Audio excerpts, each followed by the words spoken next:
కాకినాడ జిల్లా తాళరేవు మండలం మట్లపాలెం మహాలక్ష్మి అమ్మవారి ఆలయ ప్రాంగణంలో కోరమండల్ ఇంటర్నేషనల్ అటవీశాఖ శ్రీ కిరణ్ కంటి ఆసుపత్రి సంయుక్తంగా ఉచిత కంటి వైద్య శిబిరం నిర్వహించారు.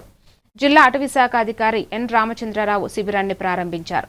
మొత్తం 235 మందికి కంటి పరీక్షలు నిర్వహించగా 24 మందికి ఉచిత కళ్లజోళ్లు అందజేశారు. 32 మందిలో క్యాటరాక్ట్ గురించి వారికి ఉచిత శస్త్రచికిత్సలు నిర్వహించనున్నట్లు నిర్వాహకులు తెలిపారు.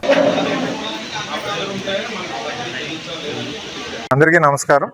ఈరోజు కాకినాడ జిల్లాలో కోరంగి వైల్డ్ లైఫ్ శాంక్చురీకి సంబంధించి మనకి 20 ఎకో డెవలప్మెంట్ కమిటీస్ ఉన్నాయి. అంటే 20 గ్రామాలు కోరంగి వన్యప్రాణి సంరక్షణ కేంద్రం ఏదైతే ఎకో టూరిజం సెంటర్ కూడా ఉందో ఈ 20 గ్రామాలు కూడా అసోసియేట్ అయి ఉన్నాయి. వారికి అటవీ శాఖ జీవనోపాధి కల్పిస్తూ కన్జర్వేషన్ మెజర్స్లో వాళ్ళని భాగస్వామ్యం చేసుకుంటాం. ఈ గ్రామస్తులందరికీ కూడా ఎవరైతే అటవీ శాఖ ఎకో టూరిజం దాంట్లో భాగస్వాములు అయి ఉన్నారో ముఖ్యంగా వాళ్ళని ప్రయారిటీగా తీసుకుని వారికి ఈ eye checkup free I screening camp అన్నది ఆర్గనైజ్ చేస్తే బాగుంటుంది అన్నది. ఒక ఎఫ్లూయెంట్ కేటగిరీలో ఉన్నటువంటి వ్యక్తులు ఏ విధంగా అయితే అడ్వాన్స్ సర్జరీస్ చేయించుకుంటారో ఇక్కడ ఉన్న గ్రామస్తులందరూ కూడా అలాంటి సర్జరీసే చేయించుకుంటున్నారు. ఆల్రెడీ జరిగినాయి.